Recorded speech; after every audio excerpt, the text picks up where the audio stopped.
कुछ ऐसे तत्व होते हैं जो हमारे जीवन को प्रभावित करते हैं। तो आपको परेशानियों का सामना करना पड़ेगा, ये तय है। फायदे भी होते हैं और वो फायदे तभी होते हैं जब हम उन वास्तु को फॉलो करते हैं। वास्तु के विषय में कई सारी भ्रांतियां हैं। मैं ऐसा मानती हूँ कि रंगों का भी बड़ा असर रहता है जिंदगी में। वास्तु को नियमों के विरुद्ध जब उपयोग में लाया जाता है तो वह वास्तु दोष देखने को मिलते हैं।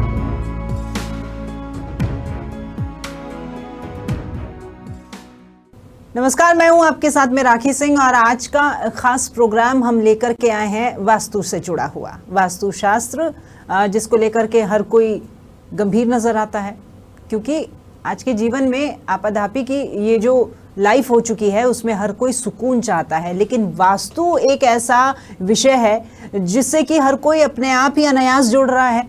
क्योंकि लोगों का ये भी कहना है कि आप जहाँ रह रहे हैं, वो घर, वो भवन, वो दुकान, यहाँ जो भी आपकी इमारत है, अगर उसमें दिशाएं ठीक नहीं हैं तो जीवन में सुख और संपन्नता भी नहीं है। इसी को लेकर के हर कोई आज वास्तु की ओर दौड़ रहा है। वास्तु पहले वास्तु शास्त्र के नाम से जो कि जाना जाता है, और हम अगर दूसरे शब्दों में कहें तो आज के लाइफ का और आधुनिक शब्द इसका आर्किटेक्चर है, यानी आर्किटेक्चर जो आप करवाते हैं वही वास्तुशास्त्र है। लेकिन कौन सी दिशा में, कौन सा कोण में आपको क्या बनाना है, कौन सी वस्तुएं कहाँ पर रखनी है, वास्तु वस्तु से भी जुड़ा हुआ है। हर एक चीज़ को रखने की एक अपनी निश्चित जगह होती है, लेकिन वो निश्चित जगह हम और आप तो समझ नहीं पाएंगे। उसी को समझने के लिए आज हमारे साथ स्टूडियो में योगेश जी एक बार फिर आ गए हैं। नमस्ते योगेश जी। आज हमारा विषय कुछ अलग है। आज हम पूजा पाठ और इनसे जुड़ी बात नहीं करेंगे, हाँ, लेकिन कहीं ना कहीं वास्तु भी थोड़ा बहुत पूजा पाठ से जुड़ा हुआ है, क्योंकि वास्तु सबके जीवन में बड़ा प्रभाव डालता है। तो पहला ही सवाल, आप थोड़ी सी सामान्य जानकारी वास्तु को लेकर बता दें। हाँ बिल्कुल, वास्तु के विषय में कई सारी भ्रांतियां हैं। अक्सर लोग ये मानते हैं कि वास्तु का जो काम है केवल घर बनवाने तक सीमित है, जबकि सही तरीके से वास्तु की जो व्यवस्था है वो घर बनवाने से तो जुड़ी हुई है, लेकिन घर में कौन सा सामान किधर रखा जाए ये सब वास्तु से जुड़ा हुआ है। कौन सा कलर किस जगह पर आएगा ये सारा कुछ वास्तु से जुड़ा हुआ है। तो वास्तु के विषय में अगर अपन सामान्य जानकारी की बात करें तो वास्तुशास्त्र घर, बड़े भवन, हवेलियाँ और मंदिर आदि के निर्माण करने का एक प्राचीन भारतीय विज्ञान रहा है। इस वास्तुशास्त्र को अंग्रेजी में आज अपन आर्किटेक्चर शब्द से जोड़कर देख सकते हैं। वास्तुशास्त्र हमारे दैनिक जीवन में उपयोगी वस्तुओं को व्यवस्थित रूप से एक सही जगह पर स्थापित करने का ज्ञान देने वाला एक सुव्यवस्थित शास्त्र माना जा सकता है। मूल रूप से जो वास्तु शब्द है उसकी उत्पत्ति संस्कृत भाषा से हुई है, और संस्कृत भाषा की जो वश धातु है जो कि निवास करना अर्थ में जिसका प्रयोग किया जाता है, तो उस वश धातु से ये वास्तु शब्द बना है। इस प्रकार वास्तुशास्त्र घर बनाने की जगह, भवन, भूखंड, बड़े आवास, भूमि इत्यादि से जुड़ा हुआ एक विशेष प्रकार का शास्त्र है। यह वास्तुशास्त्र ईशान कोण आदि से लेकर के ये शुरू होता है, और गृह निर्माण की एक वह कला है जिसके माध्यम से प्राकृतिक आपदाओं और जीवन में आने वाले कष्टों से बचा जा सकता है। वास्तुशास्त्र का जो मुख्य उद्देश्य है वो व्यक्ति के जीवन में संतुलन, सुख, शांति और समृद्धि को बढ़ाना है। जब निवास स्थान संतुलित होता है तो निश्चित रूप से व्यक्ति के जीवन में जो उसकी जीवन शैली है, उसका स्वास्थ्य है और जो समृद्धि है, उसमें निश्चित रूप से उस व्यक्ति को सुधार देखने को मिलता है।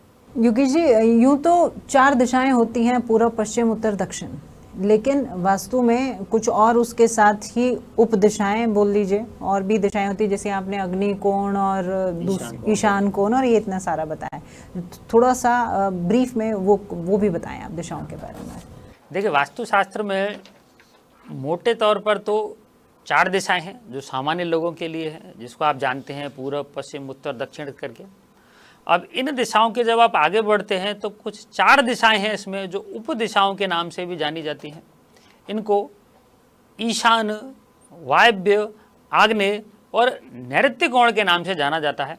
अब ईशान कोण की बात करें तो जो उत्तर पूर्व का जो कोना है वो ईशान कोण के नाम से जाना जाता है। वायव्य की बात करें तो जो उत्तर पश्चिम का जो कोना है वो वायव्य कोण के नाम से जाना जाता है। आग्नेय कोण की बात करें तो जो साउथ ईस्ट यानी कि जो दक्षिण पूर्व का जो कोना है वो आग्नेय कोण के नाम से जाना जाता है। और साउथ वेस्ट यानी कि नैऋत्य जो कोण है, तो साउथ वेस्ट दक्षिण पश्चिम के कोने को आप नैऋत्य कोण के नाम से जानते हैं। इन सभी दिशाओं और उपदिशाओं का जीवन में विशेष महत्व आपको देखने को मिलेगा। इनके बारे में अपन आगे चर्चा करेंगे। और कुछ लोगों का ऐसा मानना है कि आकाश और पाताल को भी जोड़ दिया जाए तो वास्तु में पूर्ण रूप से या कुल मानी जाए तो 10 दिशाओं का अध्ययन देखने को मिलता है। कहते हैं आसपास का जो माहौल होता है उसका बहुत असर पड़ता है हमारे जीवन पर, कि जैसा माहौल और वैसे ही हमारी सोच, और उसी तरीके से हम आगे बढ़ते हैं और उसी तरह के परिणाम भी हम पाते हैं। मैं ऐसा मानती हूँ कि रंगों का भी बड़ा असर रहता है ज़िंदगी में। आपने पहले रंगों के बारे में बता ही दिया है, पॉजिटिव और नेगेटिव जो इफ़ेक्ट होते हैं वो आपने समझाए। इसके अलावा और भी कोई प्रभाव होता है? कुछ ऐसे तत्व होते हैं जो हमारे जीवन को प्रभावित करते हैं? हाँ, वास्तु में रंगों का बेहद महत्व माना जाता है। वास्तुशास्त्र में पंच तत्वों की अगर बात की जाए तो पृथ्वी, जल, अग्नि, वायु और आकाश, ये तत्व देखने को मिलते हैं। तो वास्तु के अनुसार घर के विभिन्न हिस्सों में अलग अलग रंगों का प्रयोग करने से निश्चित रूप से इसके बेहद सकारात्मक परिणाम देखने को मिलते हैं। तो ये जो पंच जो तत्व हैं, ये प्रत्येक तत्व एक विशेष रंग से जुड़ा हुआ है। तो जैसे बात करें पृथ्वी तत्व की, तो यह तत्व जीवन में स्थिरता को लेकर काफ़ी महत्वपूर्ण माना जाता है। घर के नैऋत्य कोण में पृथ्वी तत्व की प्रधानता देखने को मिलती है और यहाँ पर आपको मिट्टी जैसा भूरा रंग या फिर आप पीले रंग का प्रयोग कर सकते हैं। गोल्डन कलर भी वहाँ पर कराया जा सकता है। नैऋत्य कोण हमारे जीवन में जो संबंध होते हैं उनको लेकर के विशेष रूप से देखा जाता है। तो वहाँ पर आप गोल्डन कलर के कुछ पॉट वगैरह भी स्थापित कर सकते हैं। बात करें अग्नि तत्व की, तो अग्नि तत्व प्रकाश और पॉजिटिव एनर्जी के लिए बेहद सकारात्मक परिणाम देने वाला माना जाता है। एनर्जी का प्रतीक है। तो घर के आग्नेय कोण और दक्षिण दिशा में आप इस अग्नि तत्व के रंगों का प्रयोग कर सकते हैं। अग्नि तत्व में लाल और नारंगी रंगों को शामिल किया गया है। अब बात करें जलीय तत्व की, तो इसका जो रंग है वो समुद्री जो नीला रंग है वो वैसा माना जाता है। यह जलीय तत्व शांति और विश्राम का प्रतीक है जीवन में। तो इसे घर के ईशान कोण में, यानी कि जो उत्तर पूर्व का जो कोना है, तो उसमें आप करा सकते हैं। और इसके अलावा जो उत्तर दिशा है वहाँ आप इसको करा सकते हैं, वॉलपेपर लगा सकते हैं, कोई बल्ब लगा सकते हैं। इसी प्रकार से बात करें जो वायु तत्व है, तो यह प्रकृति और उसके सौंदर्य का प्रतीक है। इसमें हल्के हरे रंग का आपको घर की पूर्व दिशा में और वायव्य दिशा में प्रयोग करना चाहिए। जो वायव्य कोण है आपका, जो उत्तर पश्चिम का जो कोना है वो वायव्य कोण के नाम से जाना जाता है। बात करें आकाशीय तत्व की, तो आपकी आध्यात्मिक ऊर्जा और ध्यान को विकसित करने के लिए ये आकाशीय तत्व बेहद महत्वपूर्ण माना जाता है। इसको आप अपने घर के पश्चिम दिशा के साथ ही ब्रह्म स्थान में भी इसका प्रयोग कर सकते हैं। और आकाशीय तत्व में रंगों की बात करें तो सफ़ेद रंग, क्रीम कलर और ग्रे रंग को भी आप अपने घर के इन स्थानों पर करा सकते हैं।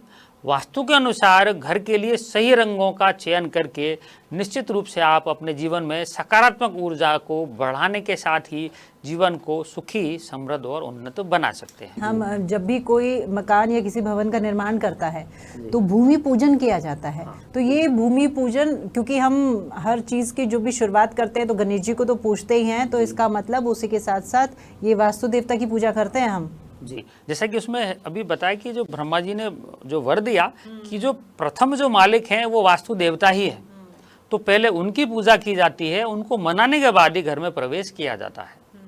चलिए, ये वास्तु की जो देवता हैं इनके विभिन्न अंग होंगे, इसके बारे में भी थोड़ी सी जानकारी। हाँ जी, हाँ जी, आपने कई बार देखा होगा पिक्चर में कि एक देव है, आप उसमें देखते होंगे मैप में, जो उल्टे लेटे हुए हैं। तो वास्तु देवता का जो सिर है वो ईशान कोण में देखने को मिलता है।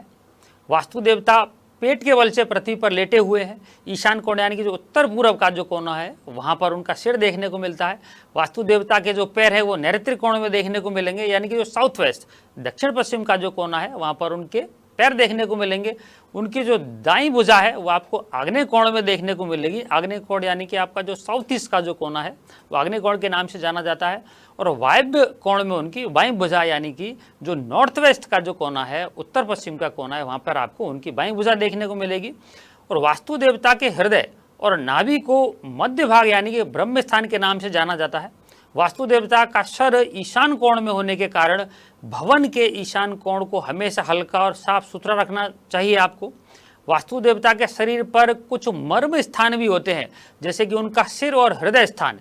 इन स्थानों पर कभी भी वजन नहीं रखें, भारी खम्भे आप वहाँ पे नहीं बनाएं और कभी भी आपको गड्ढों का भी विशेष रूप से प्रयोग नहीं करना चाहिए। मैं यही सवाल आपसे करने वाली थी कि मैं कई बार सुनती हूँ जब भी किसी भवन को बनाने की प्लानिंग चल रही होती है, एक प्रॉपर मैप बनाया जाता है और मैप के हिसाब से ये कोण भारी ना हो जाए, ये कोण बहुत ज़्यादा हल्का हो गया है। अगर किसी ने उस प्लान को ध्यान में नहीं दिया है और मकान बन गया है, उसके बाद में उसके जीवन में जब कोई ना कोई कमी, कोई ना कोई परेशानी जब वो लगातार झेलता रहता है, तो वो किसी को बुलाते हैं, वो कहते हैं कि साहब आपका ये कोना बहुत भारी है, इस कारण आप परेशान हो रहे हैं, इसको इतना भारी नहीं। तो फिर वो कोई उपाय बताता है, उपाय करने से उसको बैलेंस किया जाता है। उपाय भी हम आपसे जानेंगे, लेकिन सबसे पहले आप ये हमें बताएं कि दोष कौन कौन से होते हैं वास्तु के, और अगर उन चीज़ों पे ध्यान नहीं दिया जाए तो किस तरह के दुष्परिणाम देखने को मिल सकते हैं। जी। वास्तु में दोष की बात करें तो जब वास्तु को नियमों के विरुद्ध जब उपयोग में लाया जाता है तो वह वास्तु दोष देखने को मिलते हैं। वास्तु शास्त्र में पंच महाभूत के विपरीत जाकर जब आप गृह निर्माण करेंगे तो निश्चित रूप से आपको वास्तु दोष वहाँ देखने को मिल जाएंगे। इस वास्तु दोष के कारण मानव जीवन के ऊपर काफ़ी बड़े और विपरीत दुष्प्रभाव है वो दिखाई देते हैं। यह वास्तु दोष घर की सुख, शांति, समृद्धि के साथ ही शारीरिक स्वास्थ्य पर भी काफ़ी बुरा असर डाल सकता है। जब तक व्यक्ति किसी की कुंडली की बात करें तो अक्सर सुनने में आता है कि ये मैंने घर 3 साल से बनाया है, 4 साल से बनाया और मुझे तो उस समय के दुष्परिणाम देखने को नहीं मिले, अचानक कैसे देखने को मिला। तो जब तक व्यक्ति की कुंडली में दशाएं, अंतरदशाएं और गोचर उसके फेवर में चल रहे हैं तो वास्तु के जो दुष्परिणाम है वो उतनी जल्दी स्पष्ट रूप से दिखाई नहीं देते।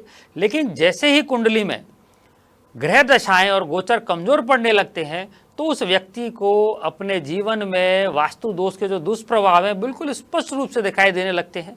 अगर भवन का निर्माण वास्तुशास्त्र के अनुकूल नहीं हुआ है तो आपको परेशानियों का सामना करना पड़ेगा, ये तय है।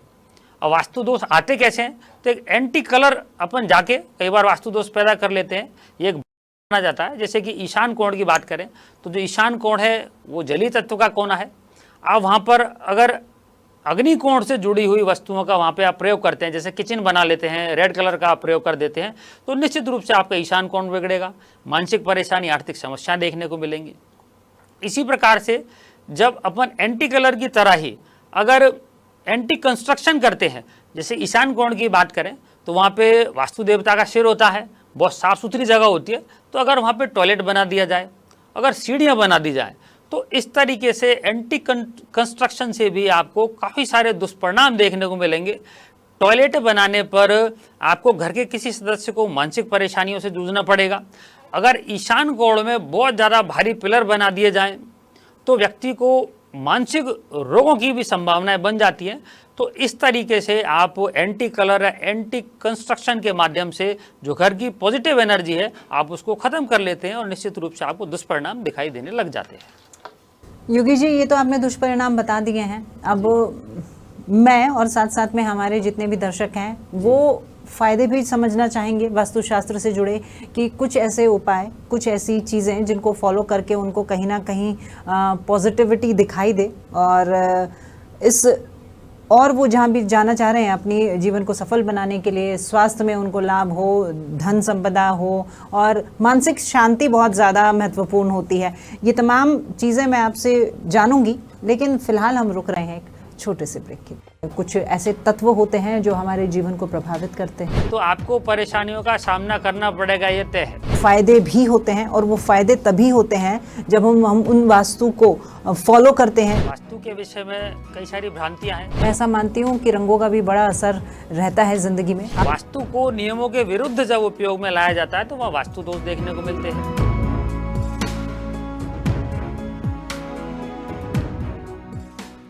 ब्रेक के बाद आपका स्वागत है। हम बात कर रहे थे वास्तुशास्त्र की, उसके दुष्परिणाम तो हमने जान लिए कि अगर वास्तु में कहीं कमी होती है तो कौन कौन से परिणाम है जो कि हमको देखने को मिलते हैं, लेकिन कुछ फ़ायदे भी होते हैं और वो फ़ायदे तभी होते हैं जब हम उन वास्तु को फॉलो करते हैं जो भी हमें बताया जाता है। आपको अगर नहीं पता है तो बताने के लिए है ना हमारे साथ में योगेश जी। योगेश जी, हम बात कर रहे थे वास्तु में कुछ ऐसे उपाय जिनको हम फॉलो करें तो जीवन में सुख शांति बनी रहे, वो भी ज़रा बताएं। हाँ जी, देखिए वास्तु को जब फॉलो किया जाता है तो जीवन में आपको सुख, शांति, समृद्धि, आध्यात्मिक विकास, ये सारी चीज़ें देखने को मिलती है। वास्तुशास्त्र प्राकृतिक ऊर्जा और तत्वों के संतुलन पर आधारित एक शास्त्र है जिससे घर और व्यक्ति के जीवन में सुख, शांति, समृद्धि बनी रहती है। वास्तु के अनुसार घर बनाने और उसमें चीज़ें व्यवस्थित तरीके से रखने से जीवन में आपको सकारात्मक परिवर्तन निश्चित रूप से देखने को मिलेंगे। एक सकारात्मक ऊर्जा आपके जीवन में आती है। वास्तुशास्त्र के नियमों के अनुसार भवन का निर्माण और स्थापना अगर आप करते हैं तो आपको पूरे घर में और अपने जीवन में आपको पॉजिटिव एनर्जी देखने को मिलेगी। वहाँ रहने वाले लोगों की मानसिक, शारीरिक और आध्यात्मिक जो स्थिति है आपको प्लस देखने को मिलेगी। सुख शांति की बात करें तो वास्तुशास्त्र के अनुसार बने हुए घरों में आपको लोगों के अंदर सुख, शांति और समृद्धि देखने को मिलेगी। सही दिशा, प्राकृतिक प्रकाश, वातावरण, ये सारी चीज़ें जो है जो व्यवस्थित आप अगर रखते हैं तो जीवन में सुख बना रहता है। एक सबसे बड़ी बात कि व्यावसायिक सफलता, लोगों को आज पैसे की बड़ी आवश्यकता है, व्यवसाय में उन्नति और सफलता की बड़ी आवश्यकता है। तो जब वास्तु के अनुसार व्यापारिक स्थल को बनाया जाता है, अच्छी दिशा, दुकान की आकृति, सही स्थान और एक उपयुक्त वातावरण, खुला हुआ वातावरण जब आप लेते हैं तो निश्चित रूप से आपको व्यावसायिक सफलता देखने को मिलती है। फिर आर्थिक लाभ, जब आप वास्तु के अकॉर्डिंग चलते हैं तो आपको आर्थिक लाभ देखने को मिलेगा। उचित आकर्षण और दक्षता से निर्मित जो भवन है वो आपके निश्चित रूप से जो बैंक बैलेंस है उसको बढ़ाने में आपकी हेल्प करते हैं। इसके साथ ही आर्थिक, सुखद और स्वास्थ्य आपको जीवन देखने को मिलेगा। वास्तु के नियमों के अनुसार जब आप आगे बढ़ते हैं तो आवश्यकता के अनुसार जब आप नियमों को फॉलो करेंगे तो आपको सुखद और सुव्यवस्थित जीवन देखने को मिलेगा। जीवन में आपके सकारात्मक एनर्जी देखने को मिलेगी और आपका जो मानसिक विकास है वो अन्य लोगों से आपको ज़्यादा देखने को मिल सकता है। योगेश जी, कुछ कलर स्पेसिफिकली ऐसे होते होंगे जो सिर्फ पॉजिटिव एनर्जी ही देते हैं, तो हमारे दर्शकों के लिए कुछ ऐसे कलर आप बता दीजिए जिसमें कहीं भी उनकी कहीं राशि इफेक्ट ना हो, या फिर उनको किसी से अगर जानने की ज़रूरत हो तो यहाँ वो सुने, समझें और वो उन कलर्स को फॉलो करें ताकि आसपास उनके जो एनर्जी जो जनरेट होगी वो पॉजिटिविटी की लाएगी। हाँ जी, देखिए वास्तु में रंगों का तो विशेष महत्व है। अगर किसी व्यक्ति को ये कलर का सिस्टम समझ नहीं आ रहा है, राशियाँ, कोण समझ में नहीं आ रहे, तो वो घर में या अपने ऑफिस में एक ऑफ वाइट कलर करा सकता है। और अगर उसे थोड़ा बहुत समझ में आ रहा है तो जो घर की जो दीवारें हैं या ऑफिस की दीवारें हैं उस पर वास्तु के अकॉर्डिंग अगर कलर लेके चलते हैं तो निश्चित रूप से आपको पॉजिटिव एनर्जी देखने को मिलेगी। बात अगर पीले रंग की जाए तो पीला जो रंग है वो आपको संचार, आत्मसम्मान और शक्ति से जुड़ा हुआ है। तो आपको जैसे बताया कि जो नैऋत्य कोण है उसमें आप ये पीला कलर करा सकते हैं। बैंगनी जो कलर है वो व्यक्ति को जीवन में स्थिरता के साथ ही एक शानदार वातावरण भी देता है। आरामदायक और सुकून भरी नींद के लिए आपको ये लेवेंडर जैसे हल्के रंगों का निश्चित रूप से चुनाव करना चाहिए। बात करें हरे रंग की, तो जो हल्का जो हरा रंग है जो आपको बताया था अभी कि आप पूर्व दिशा में इसको ले सकते हैं, वायव्य कोण में भी आप इसको ले सकते हैं। तो हरा रंग तनाव को कम करने में प्रयुक्त होता है। यह लकड़ी के तत्व से भी जुड़ा हुआ है और इसमें तनाव के साथ ही डिप्रेशन को दूर करने की भी विशेष क्षमता देखने को मिलती है। हम बात करते हैं कि भवन हम बना रहे हैं, कोई भी मकान बना रहे हैं, तो हम तो आप सीधा सवाल ये है कि मान लीजिए कोई भी व्यक्ति जो हमारा शो देख रहा होगा उसे अपना मकान बनाना होगा, तो एक सामान्य सी जानकारी वो भी चाहेगा। आप सभी कोण और कौन सा कोण किस घर के किस हिस्से में होना चाहिए, एक उसके बारे में थोड़ी सी आप बता दें ताकि सभी के लिए ये जो है हेल्पफुल होगा कहीं ना कहीं। देखिए, जैसे कि अपनी बात हुई है कि 4 दिशाएं हैं और 4 अपनी उपदिशाएं हैं। तो वास्तुशास्त्र एक ऐसा विज्ञान है जिसमें दिशाओं की ऊर्जा का विशेष महत्व देखने को मिलता है। तो ये जो दिशाएं पूर्व, पश्चिम, उत्तर, दक्षिण, ईशान, वायव्य, आग्नेय, नैऋत्य और आकाश पाताल, ये 10 दिशाओं का वर्णन वास्तुशास्त्र में मिलता है। तो यहाँ हम प्रमुख जो 8 दिशाएं हैं उनके विषय में बात कर लेते हैं। तो सामान्य जानकारी में बात करें पूर्व दिशा की, तो तो इस दिशा के जो स्वामी ग्रह हैं वो सूर्य देवता हैं। यह दिशा अच्छे स्वास्थ्य, आपके जीवन में वृद्धि, समृद्धि और ऐश्वर्य की द्योतक है। इसलिए जब आप भवन का निर्माण करें तो पूर्व दिशा का आपको कुछ जो हिस्सा है वो निश्चित रूप से खुला छोड़ देना चाहिए। नियम के अनुसार इस स्थान को थोड़ा नीचे भी रखना चाहिए। पश्चिम से ढलान पूर्व दिशा की ओर आना चाहिए, ना कि उल्टा हो। पूरब से पश्चिम नहीं जाए, पश्चिम से ढलान पूर्व दिशा की ओर आना चाहिए। पितरों का आशीर्वाद आपको मिलता रहे, इसलिए यहाँ पर आपके कोई वास्तु दोष नहीं होना चाहिए। इस दिशा के खराब होने पर व्यक्ति को मानसिक परेशानी के साथ ही हृदय रोग की भी संभावना बन सकती है, क्योंकि जो सूर्य है वो हृदय रोग का विशेष रूप से कारक माना जाता है और इस दिशा के जो स्वामी ग्रह हैं वो सूर्य माने जाते हैं। बात करें अगली पश्चिम दिशा की, तो इस दिशा के जो स्वामी ग्रह हैं वो शनि है। इस दिशा को सफलता और प्रसिद्धि को दर्शाने वाली दिशा माना जाता है। यदि इस दिशा में आप गड्ढे कर लेते हैं, दरार बना लेते हैं, तो निश्चित रूप से आपकी प्रसिद्धि में आपको परेशानी देखने को मिल सकती है। यह दिशा बिल्कुल भी नीची नहीं होनी चाहिए, थोड़ी सी ऊंची उठी होनी चाहिए, थोड़ी सी भारी भी होनी चाहिए। अगर घर के स्वामी को किसी भी कार्य में सफलता अगर नहीं मिल रही है तो आप ये मान सकते हैं कि आपकी पश्चिम दिशा में कोई ना कोई दोष विद्यमान है। इस दिशा के बिगड़ जाने पर व्यक्ति को पेट से संबंधित परेशानियां देखने को मिल सकती हैं और कुछ विशेष जो अंग हैं, गुप्त अंग हैं, उनमें भी आपको परेशानी हो सकती है। बात करें उत्तर दिशा की, जो बेहद प्रसिद्ध दिशा है, कुबेर की दिशा है। इसके स्वामी बुध है, बुध ग्रह है। यह दिशा बुद्धि, ज्ञान और आपकी उन्नति की दिशा है। इस दिशा से आपको माँ का भी विचार आप कर सकते हैं। उत्तर दिशा में थोड़ा स्थान खाली आपको अवश्य छोड़ना चाहिए। इसको थोड़ा सा आप ठीक रखेंगे तो निश्चित रूप से आपके माता के स्वास्थ्य में भी आपको लाभ देखने को मिलेगा। इस दिशा के ऊंचा और दोषपूर्ण होने पर आपको सीने और फेफड़ों से संबंधित कोई परेशानी देखने को मिल सकती है। जैसे कि आप कुछ लोग टॉयलेट बना देते हैं, कुछ लोग सीढ़ियाँ बना देते हैं, तो यहाँ पर वास्तु दोष पैदा हो जाएगा। इसको खाली रखें, बिल्कुल पैक नहीं रखना चाहिए, भारी नहीं रखना चाहिए। बात करें अगली दक्षिण दिशा की, 4 प्रमुख दिशाओं में दक्षिण दिशा है।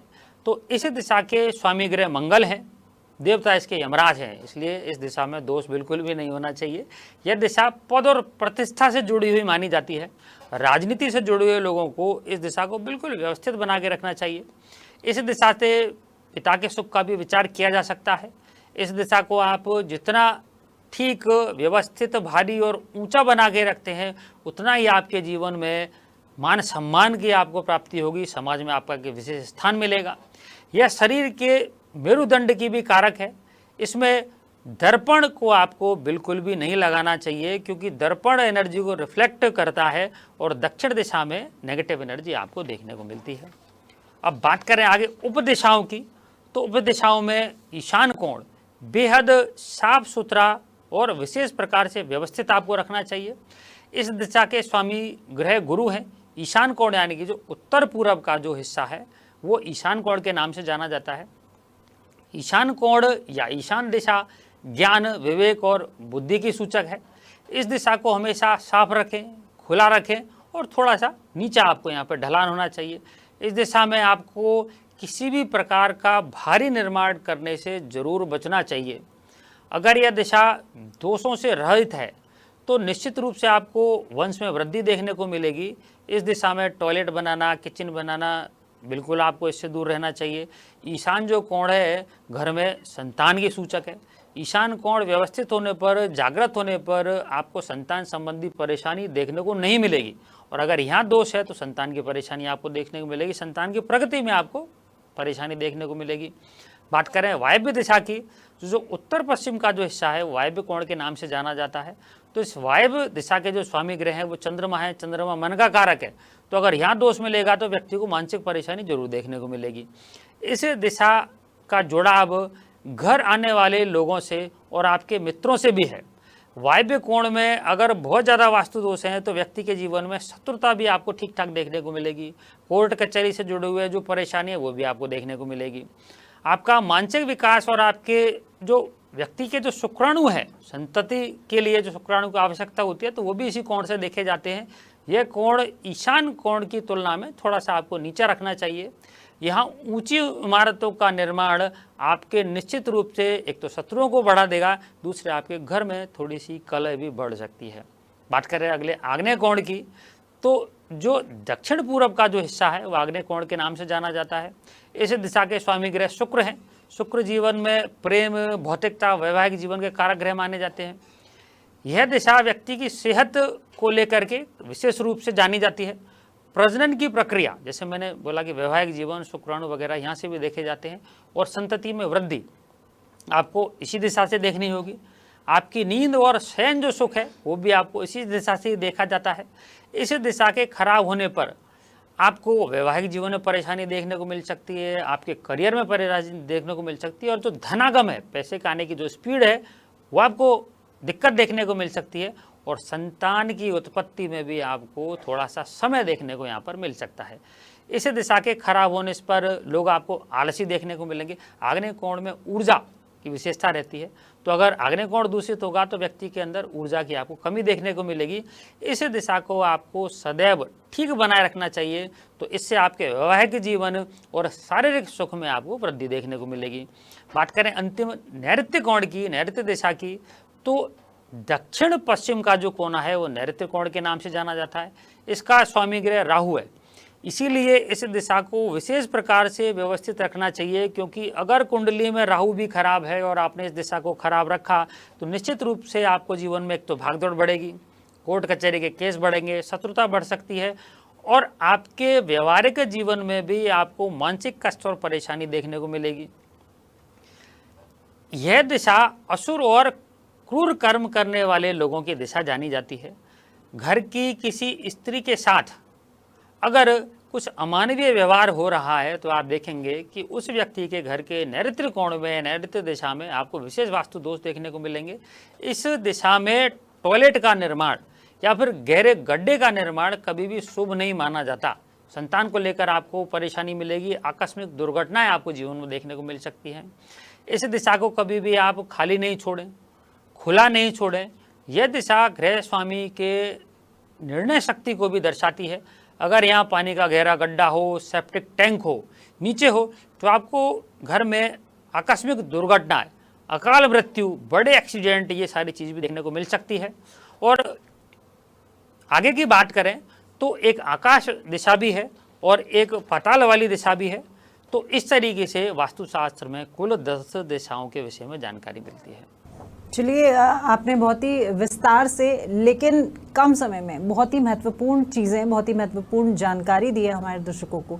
योगेश जी, इसके लिए तो आपका बहुत बहुत शुक्रिया। और मैं कहना चाहूँगी अपने दर्शकों से, देखिए, हर व्यक्ति के जीवन की मूलभूत आवश्यकताएं होती हैं, रोटी, कपड़ा और मकान, और जिसमें कि मकान सबसे ज़्यादा महत्वपूर्ण, क्योंकि आपके सपने का आशियाना होता है और आप वहाँ पर सुख और शांति के साथ में अपना जीवन बिताना चाहते हैं। लेकिन छोटी छोटी कमियां जो हैं वो आपके सुख में बाधक बनती हैं, और इसीलिए आज वास्तु के ऊपर हमने बात की है। और उम्मीद करते हैं कि आपके जीवन में अगर कोई दुविधा अभी भी हो तो शायद ये प्रोग्राम देख करके आप उन दुविधाओं को दूर कर सके और आपके जीवन में जिस सुख की आप कामना करते हैं वो आपको ज़रूर मिले। नमस्कार।